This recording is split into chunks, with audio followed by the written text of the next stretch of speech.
Let's go, guys. Okay, so after looking at the technical issues, the connection issues, and there is no guarantee, ladies and gentlemen, that this connection will stay steady. So thank you all for bearing with me. I'm going to try to do a quick 10-minute recap because I may just not. I don't want to go through that last one to figure out what made it, what didn't, all this, you know. So here goes. If you generated a wallet with Yoroi or Second Fi, you might want to look at an Eternal wallet or Vesper wallet alternative. The deal here is you want to generate a different set of 12 to 24 word seed phrases because the Emergo project, the Yoroi wallet, might have been compromised. So best of whatever situation you might find yourself there. Do your own research, not financial advice, etc. But shout out to Eternal Wallet, shout out to Vesper Wallet, shout out to Trezor. Yeah, Litecoin Foundation. Hey guys, congratulations. I will definitely be going back and checking out anything that Charlie Lee did. Shout out to Charlie Lee. Shout out to Randy Hipper. Shout out to the PEP fam. For folks that don't know, PEP, PEP. It's the Frog blockchain.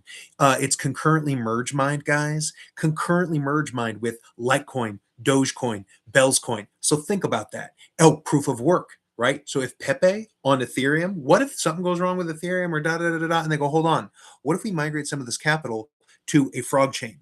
PEP. Ticker is PEP. Apparently, it's trading live on Kraken. Not financial advice, but I like the fact that it's merge mined with Litecoin. So again, shout out to the Litecoin Foundation. We did do a market overview. Let me hit that again. Right now, Bitcoin is trading at 62,800. Things are now reloading on this page. But the point is, it was down about now it's down about 2%. Okay, so whatever your project is, Litecoin's down 5%, Ethereum's down 3.5%, XRP down 2%, tracking well with Bitcoin, and then Cardano down 4.05%. So on balance, guys, honestly, markets performing well. I believe we probably get Bitcoin cooking up towards $100,000 rather than more so than say 20,000 before the end of the year. Why? Clarity Act is coming. Another thing, we've got international trade, guys. International trade with Bitcoin preferred. We had Iran say, hey, yo, Bitcoin and oil. I think we're going to find that tariffs were the stick, crypto is the carrot. Okay. So bullish on that. Yeah, so shout out to the Litecoin Foundation. Xander's Eyes Boots Ennis for okay, y'all might not be fight fans, but I am. And for folks that don't know, this Saturday is an incredible fight. Like a 23-year-old current champion, two-time. He's defended it against two guys. Max Kellerman's out there throwing smoke at him and shit. Like, oh, who did he really fight? Who did he really fight? Other side, we got Boots Ennis, 28 years old, 35-0. Whereas the younger guys like 20 something and 0, 13 knockouts versus like 31 knockouts. But it's so interesting where you got this young champ, 23, coming out of I believe Puerto Rico, and then you've got Boots Ennis out of Philadelphia, bro. Going to be a crazy fight. So if you're into boxing, right? If you're into odds markets, speaking of odds markets, shout out to Bodega Cardano and anyone out there using these blockchain things. But participate responsibly, just like drinking or cannabis or respecting your partner. Consent is sexy. But yeah, man, this fight's gonna be great. I am not yet haven't really yet picked the victor, but something keeps returning. In my head is Xander Zayas is not coming to lose. So if Boots has it in him, and this is why it's so crazy, bro. Xander has some of the length. Boots, they say he's got a lot of power. He's got, you know what I mean, and the people have been trying to kind of anoint him the one of the next ones. You got Shakur Stevenson, and then you've got like Boots Ennis, after Terrence Crawford left. So this is a big fight. This is kind of like when Errol Spence fought Terrence Crawford, and Terrence Crawford showed, whoa, there's levels. And then what the Canelo fight, insane, bro. At 38 years old. So what I'm trying to tell you is landing the plane on this Xander Zayas situation is Xander does not look like he's coming to lose. I think Xander Zayas, he's got that longer frame. He touched the man from the outside, because I think what Boots is going to want, Zayas to close the distance, make it a phone booth fight. I think that Xander can use his slightly longer reach, and he may have greater mobility on the feet. I think people are underestimating the level that Zayas is at.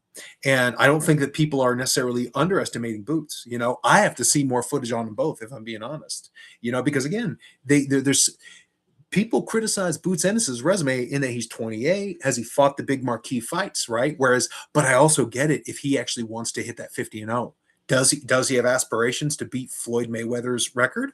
Only way you do that is to get a lot of fights in, right? He's 28. We know 35 is when Father Time kicks in. So Boots Ennis is coming up on the beginning of his power band, which is why it is wild to see someone like Xander Zayas choose to call out someone like Boots Ennis, to put himself in this moment.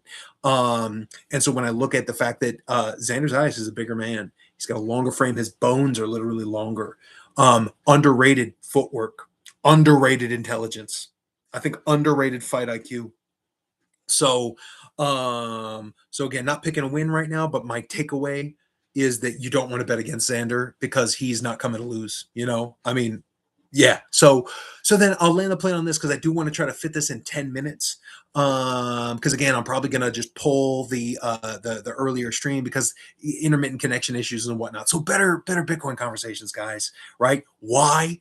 Historic all-time high in real estate prices. Okay, historic all-time high, but people aren't bidding. And so what does that mean? That means, right, for our grandmothers, grandfathers, the boomers, we give them a lot of headaches, right? But they are the fastest growing homeless demographic in the United States as of around 6 months ago. Now the millennials and Gen Z, unfortunately, are catching up because it's hard out there, right? But we have a lot of older folks on fixed incomes like Social Security, where they're making what, $1,400, $1,600 a month, and meanwhile, toilet paper, eggs, gas, all of it, right? We've got a lot of folks out here, and so how do we, as a community, globally, like empower each other, right? And that's the beautiful thing is if we can educate. So, because all boomers also have a lot of money too, right? So not every boomer is going bankrupt. But think about this: I have someone in my family who had a lot of exposure to real estate. He's actually passed. Shout out to John. And you know, I hope he's doing good. You know, yeah.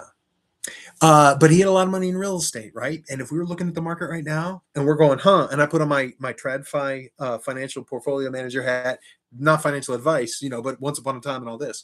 Um, uh, I'd be like, bro, we need to figure out what we're going to do to hedge some of this real estate exposure because we are up on the top of a hockey stick. Mom and pops across the, you know, these layoffs, these AI layoffs, bro.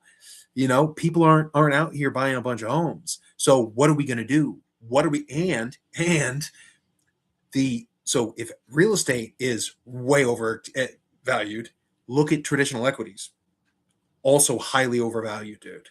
Like the S&P 500, the Dow, these things, we're climbing an aggressive hockey stick. And then also the dollar, we're going to have to print heavily, heavily, heavily. We're going to clear $40 trillion U.S. national debt before the end of 2026. So what does this mean? Where does that capital go? Bitcoin, guys. Bitcoin, guys.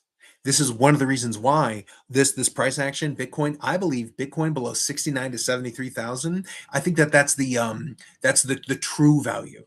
I think we have price suppression of Bitcoin under 69, let's say, for the culture. I think it's fair value. We're looking at 150K plus for what it actually means in the market when we look how it fits in the international trade mix. I think we start seeing that priced into the markets post Clarity Act, because clarity is what's going to get laws and legislation right so that these large capital players, Berkshire Hathaway level, because think about this, guys. Berkshire Hathaway, their cash position alone is like, it's hundreds of billions of dollars. It's been a while since I've even looked it up, but it's hundreds of billions of dollars. And that is going to, the rate of inflation when it's just sitting holding it in dollars is going to grow and grow and grow and grow, you know. And so what do they do with that cash?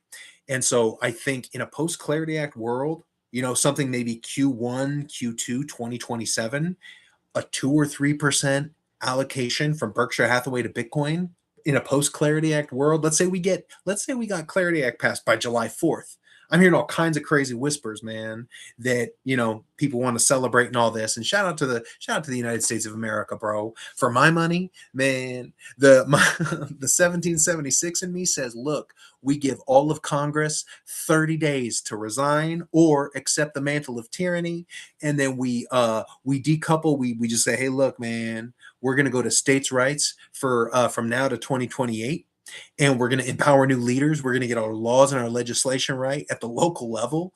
And then we're going to try to reassemble Congress because these folks are bought and paid for, dude. Citizens United was a mistake. That was a mistake. Um, anyway, so education is important. We're at the 10-minute mark. So I want to land the plane on better Bitcoin culture, bro. So part of that is this, right?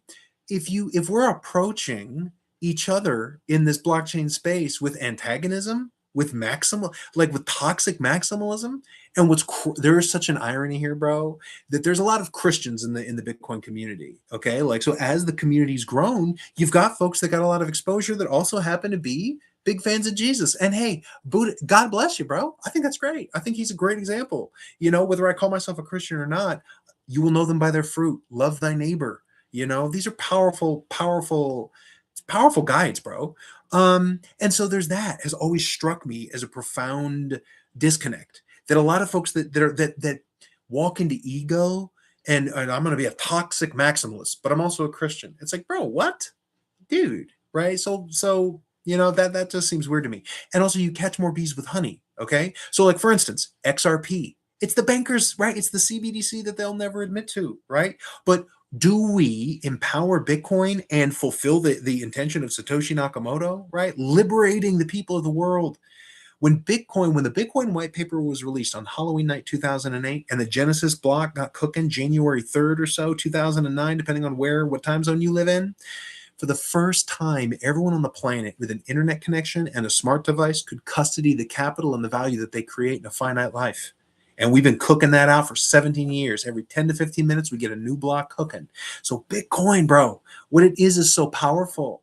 And if we want to empower it, we got to not approach every other community like assholes, bro. Right? So shout out to the Soul Asylum, building on Soul. I don't hold Solana, right? One of the reasons? Infinite supply. I don't like dollars because someone owns a printer. You and me, every small business across America, everyone that denominates their profit and plenty in US dollars is encumbered with the inefficiencies of the Federal Reserve and the US printer, bro. And so think about that. If you have, like, I think it was last year, if you had $1 million in a bank account, January 1, by December 31st, you lost 10% of the economic leverage of those dollars. So $1 million January 1 of 2025 was like 900 grand at the end of 2025. That's how bad, inflation, not only for goods and services, but the dollar as well. So these are real problems it's happening in America. And America, just like how Bitcoin is kind of the base of the pyramid for cryptocurrency and blockchain assets, the dollar is the base of the pyramid for fiat denominated regime around the world. Whether you're talking about euros, whether you're talking about yen, whether you're talking about all of these things, and that's why stable coins, right? Like if we remember last year, what were the 3 primary objectives that they wanted to pass on legislation? The Genius Act, Clarity Act, and the Anti-CBDC Act, right? They're kind of bundling a couple of these, and I haven't heard anyone mention that third one in a while, and that's distressing. But why? I think XRP is the CBDC. Stable coins, bro, are the CBDC. This is why open conversation, man. You want to, because at the same time, you look at these market caps. Solana has $40 billion market cap, and it's been severely distressed, trading at around $69 right now. But I'm not going to be the one that denies the fact that there are folks that are trying to turn $5 into freedom. There really are people working at the fryer, bro. Like at the end of their rent and their groceries. And God help you if you're trying to raise a baby out here on any kind of these wages that most people in America make less than $50,000 a year. And if you look at like minimum wage before taxes, it's like less than 15,000. Get this. $25 an hour is 52,000 a year, assuming 40-hour a week full time before taxes. So I like, that's a very powerful thing. 25 an hour is 52 a year. So just flip it and you get the yearly, right? So that gives you a baseline. Because again, when you do the math, bro, it's about $2,000 if you assume like a roof over your head and your utilities paid for the average, just say the average American. So that's young college age, person trying to, make it alone, maybe post college, and young family starting out, right? So if we say roof over your head and utilities is 2,000 a month and food is 1,000, that's like 36 grand as a baseline. And that is more than the average American makes. That's why when they report these numbers, they say the average household, because then they can bundle a husband and a wife or a man and a woman's earnings together. And that's not America, bro, right? There was a time when a single adult in that household, usually the man of the house, would work 40 hours and he could raise babies. He could afford to buy a house and cars and vacation. And if he was smart, maybe even a vacation home, and so that's when we're talking about like, we need to educate the community, bro. We're all we have. The people that own the printer are not going to be the solution, And when you look at these equities, bro, we're climbing hockey sticks. The corrections are coming. So if you're keeping your capital in real estate, you've got to find a better place for that. If you're keeping your capital in traditional equities, you got to find a better place for that. And what's beautiful about the 21 million Bitcoin, for instance, is it gives us that base layer of settling value. And it gives real estate a place to go, overinflated traditional equities, but also our friends at the Friar that are in the Solana trenches, people that are part of the XRP community, the Soul Asylum. We do a better service fulfilling that Promethean fire of freedom, carrying forward that torch lit by Satoshi, when we say, hey, yo, right?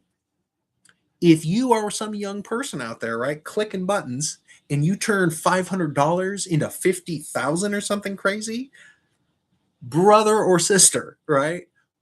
You would do yourself a favor to take 20, 50% of that, figure out a way to swap that into Bitcoin, right? If you really turn 500, these are the conversations, right? Whereas if we walk into these spaces and in these rooms and these auspices for conversation with antagonism, thinking that we have a right to be toxic and hateful towards each other and even evil towards each other, bro, that's not the way to do it.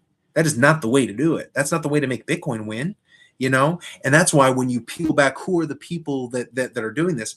A lot of these folks, again, it's about they found a group of people that co-signs being a bad person. Some of these folks don't even hold Bitcoin. And a lot of them can't tell you about any. A lot of them don't know that there's 7 transactions per second.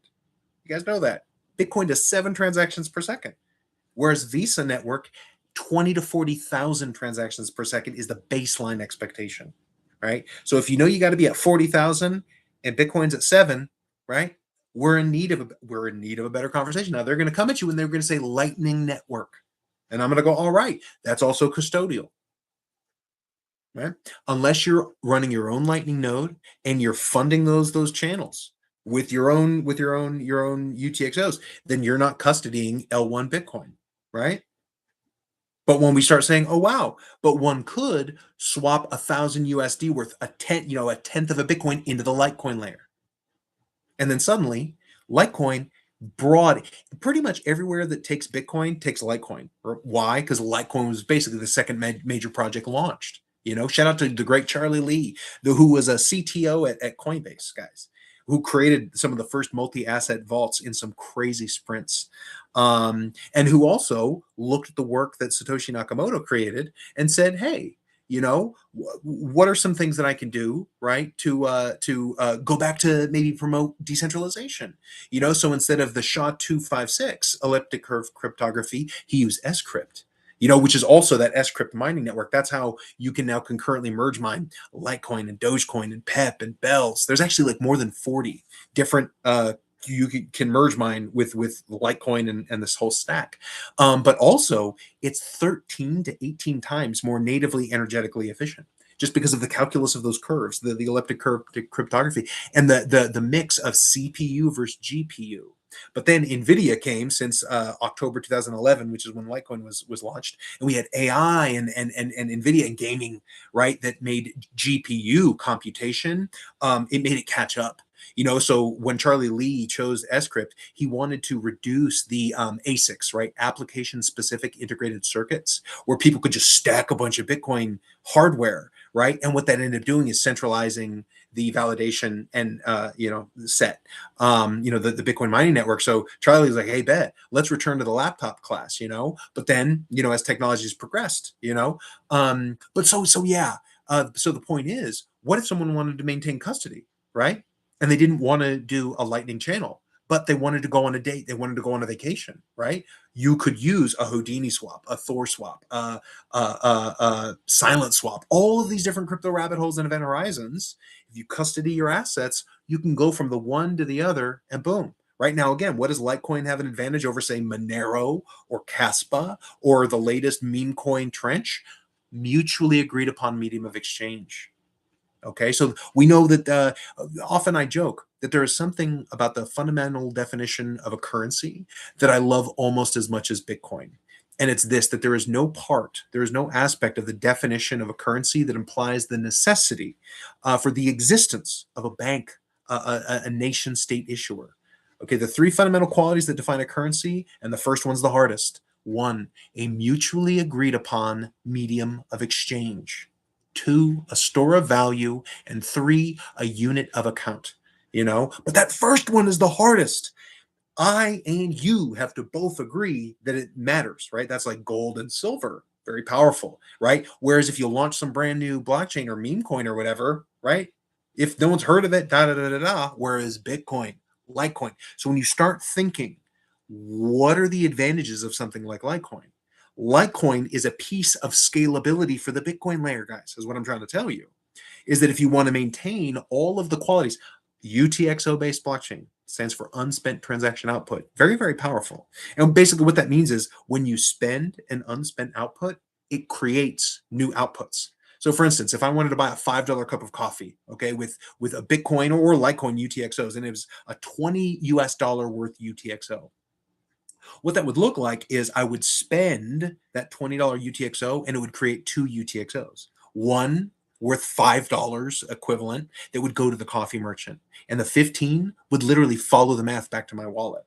And so these blocks, right? Each Bitcoin or Litecoin block, Bitcoin's recording a new block, creating a block every 10 to 15 minutes at the protocol level. If more hash rate is levied at the network, the difficulty adjustment kicks in, the mathematics becomes harder, and the rate of block issuance corrects and trends back towards 10 to 15 minutes per block. For Litecoin, it's 4 times the block speed. So in the same way that there's 21 million Bitcoin and 84 million Litecoin, it's just 4 times the supply. The way in which that's arrived is Charlie Lee chose to have a 4 times as fast block time. So it's about 2.5 to 5 minutes, for every created block. So man, there's so many things. And so these discussions are where fruitful conversation happens. And another thing, shout out to the Lit VM team, Litecoin VM team, bringing smart contract expressiveness to the Litecoin set through a secondary layer on the EVM side. But then when we extend that, right, I favor UTXO based smart contracts.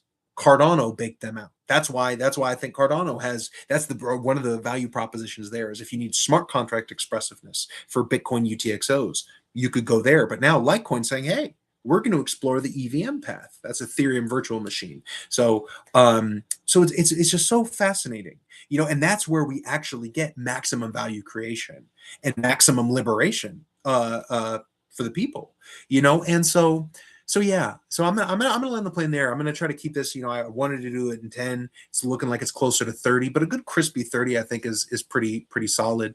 Actually, you know what? I think keeping it shorter is good because it's easier to share, maybe easier to clip up and whatnot. So yeah, in summary and overview, I'm sorry if anyone got in this Yoroi second fi situation. Word is that people that created their wallets with these are Cardano wallets.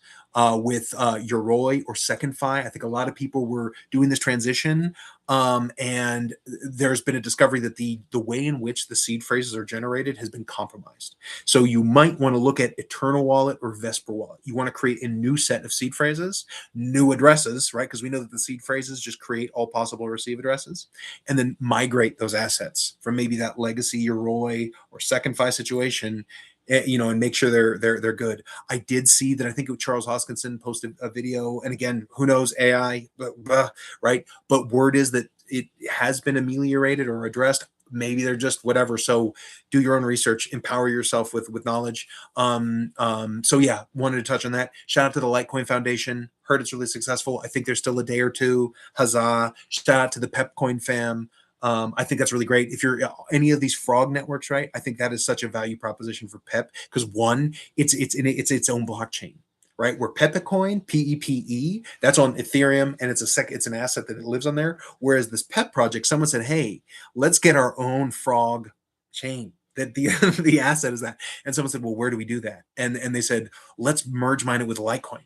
So now it's in the stack. So now you can basically make money mining Litecoin and Dogecoin and Pepcoin. And I think Pep, bro, the market cap I looked at was looking at it the other day. It's like it's really really low. You know what I mean?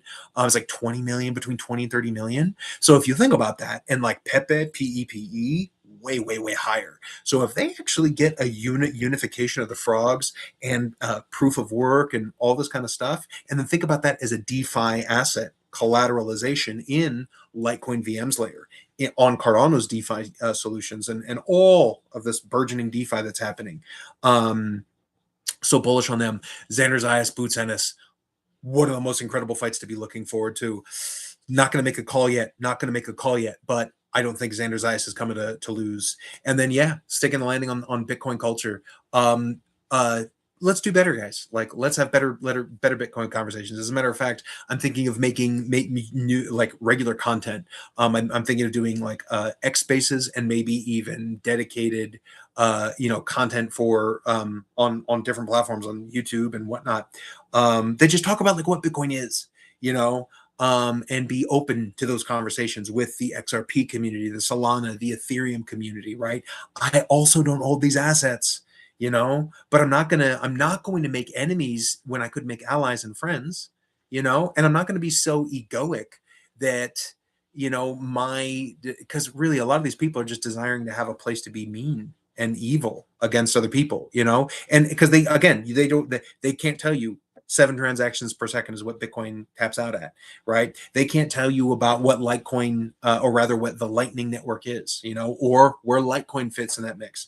The reality is anyone, and you'll notice a lot of the language is softening, because you're marking yourself as either ignorant or a liar when you say there's only one provably scarce asset, So that's why we're even hearing like Jack Mallers and Michael Saylor and a lot of these folks, because they realize I make myself look like a fool. For those that don't know, Jack Mallers also participated very early on in early like liked coin transactions. So they know very well, that there's this 84 million unit asset. Also, every Bitcoin's divisible by 100 million fundamental units called a Satoshi. When one Satoshi is equal to 1 penny, 1 Bitcoin will be worth $1 million. Same kind of thing with Litecoin. Every Litecoin is divisible by 100 million units, which is why, yes, you can buy $5 worth of Bitcoin and Litecoin. That's all most people can afford, right? So DCA is the way. I will say this, shout out to Operation Litecoin Liberty, right? As we migrate custody or supply from centralized exchanges into self-custody, we impose honesty on the spot prices. So think about this. For every 1 Bitcoin, there are 4 Litecoin. 1 Bitcoin, you need $63,000, whereas 4 Litecoin is less than $200. So think about that. Of the people in your phone, your contacts list, how many of them could express $60,000 versus $200, right? So we realize, whoa, the Litecoin set, the 84 million Litecoin, are the game that can't be stopped. Which is to say, we culturally, all of us, can start a GameStop style moment, a Dogecoin style moment, with the Litecoin set in a way that we cannot with any other asset. Zcash already has its own cabal and a 20% tax to da da da woody woo. Monero, shout out to them, and there's something there. But we saw Cubic come in, validator set, all this. Litecoin, guys, it's still accessible. For only every one Bitcoin, there's 4 Litecoin. Most of us, though, can afford 4 Litecoin. You know, it's less than, right? Because what is it? $42. So 42 times 4. There you go. You know, that's $1 for dollar. So things like this. And so could you imagine if we got every Ethereum holder, every Solana holder, every Dogecoin holder, all of us go, okay, in solidarity, I'll pull 4 Litecoin off an exchange into a self-custody wallet. Like shout out to Trezor, Ledger, Keystone, all of these things. Shout out to Nexus Wallet, right? But what happens? That spot price, guys, starts going up. And with Litecoin, unlike all these other ones, right, you can turn Litecoin into anything, right? You can't necessarily say the same thing. Like, you know, you can, but you're going to get losses, right? Whereas we know, like with Bitcoin, that's one of those things. It's like the top of the mountain in this case. You can flow it into anything else. So Litecoin is uniquely positioned to be the decentralized freedom liquidity and freedom capital of the people. We can start running it in a way we can't do that with Bitcoin, bro. We just don't have enough of us with the flow, the capital, you know, and because it's a $1.2 trillion asset, whereas Bitcoin's 1.2 trillion, Litecoin's like 3 billion, you know. So think about that, guys. So 30 minutes. I'm gonna land the plane there. Shout out to freedom, shout out to liberty, shout out to the United States of America, July 4th. Shout out to the people of Iran. Shout out to peace. Shout out to the people of the world, bro. Shout out to Australia and Canada and Mexico and New Zealand. People that are being brave today. You know, sometimes it's hard to wake up and feel,